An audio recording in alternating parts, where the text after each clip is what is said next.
Les FARDC démantèlent du jour au lendemain les bandes des criminels de Grand Chemin en Ituri en cette période de l'état de siège. 5 membres de ces réseaux meurtriers opérant sur l'axe routier Bunia-Kasseni, appréhendés avec des armes par les services de sécurité. Info 243, la référence de l'actualité. Mesdames et messieurs, bonjour et bienvenue à l'écho militaire.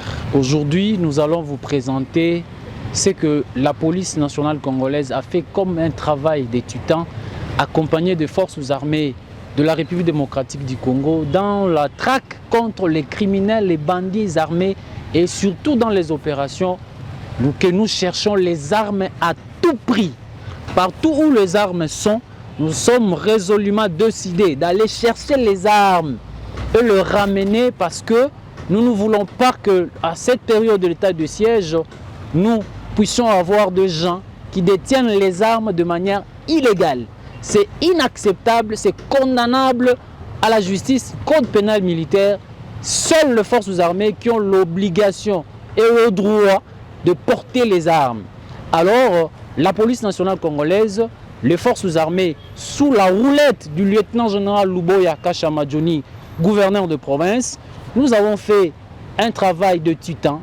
5 criminels, 5 bandits armés, 5 tueurs de Grand Chemin qui jusqu'ici, ils étaient en œuvre dans l'axe Bunia-Bogoro en opérant avec les armes, en volant le vache et plusieurs mots les caractérisent en cette période d'état de siège. Grâce à la périficacité de l'état de siège, sous l'impulsion du lieutenant-général Luboya Kashamadjoni, la police a mis la main sur ces hors-la-loi. Je vous laisse suivre comment le commandant de la police nationale congolaise ici en Ituri, le général Séguin Sengolwa, qui a présenté ces criminels au gouverneur de province en présence de la population iturienne, en présence du vice-gouverneur aussi qui a pris part à cette présentation de ces criminels devant les bâtiments du gouvernorat de l'Ituri. Suivons.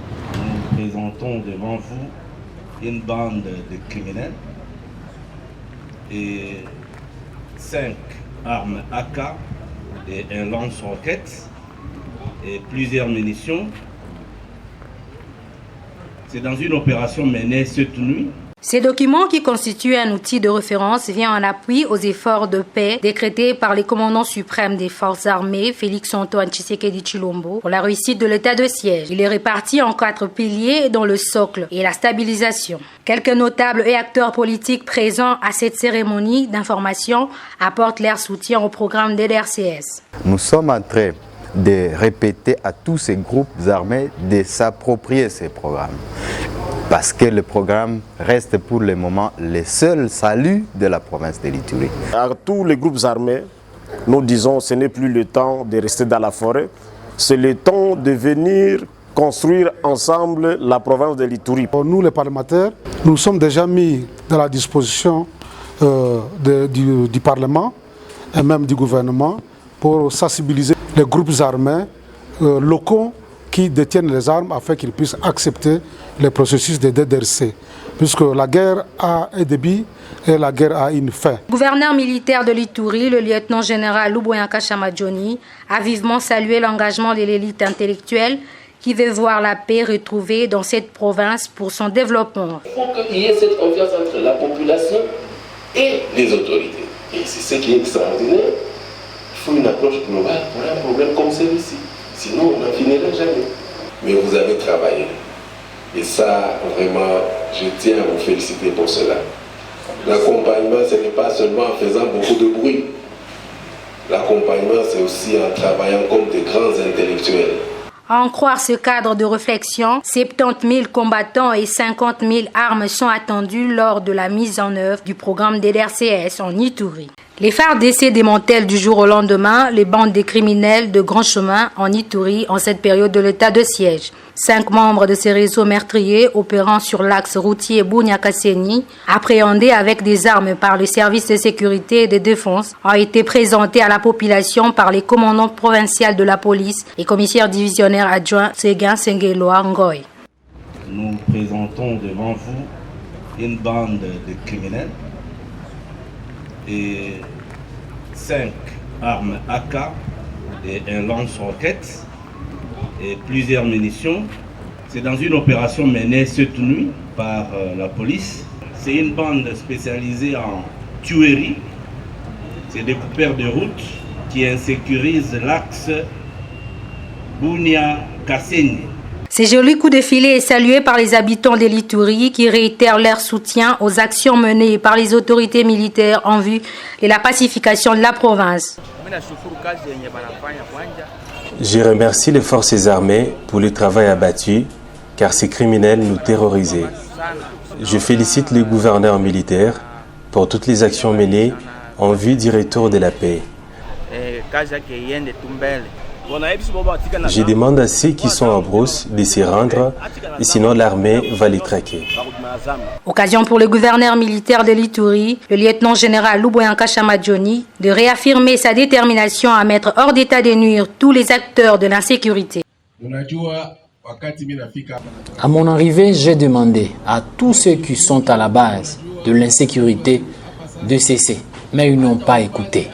Maintenant, ce n'est plus le temps de sensibiliser. Nous allons imposer la paix. Depuis un moment, les actions militaires visant à restaurer la paix sur l'ensemble de la province de l'Ituri sont de plus en plus à la hauteur des attentes de la population en cette période de l'état de siège, à l'instar des opérations menées dans la région de Kobu, où plusieurs dizaines de miliciens ont été neutralisés grâce à la puissance de feu de forces armées. Le secteur minier doit contribuer au développement de la province de l'Ituri, respecter les cahiers de charge de la population et protéger l'écosystème par les coopératives minières en rendant compte leurs activités. C'est la nouvelle approche du chef de l'État, Félix Antoine Tshisekedi Tshilombo, imprimée par le gouverneur militaire de l'Ituri au cours d'un échange avec les responsables de ces coopératives minières et des expatriés chinois.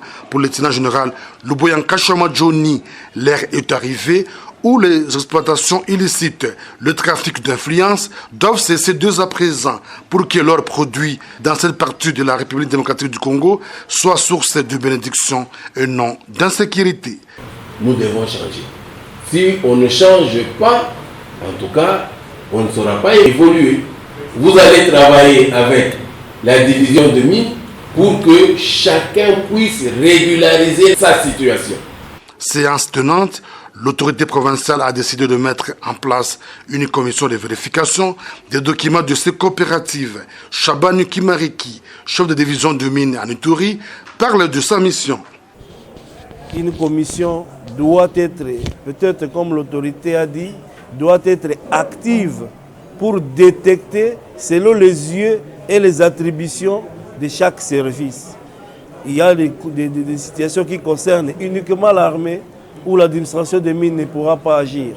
Il y a des situations qui concernent uniquement les services de renseignement où le service des mines ne peut pas agir.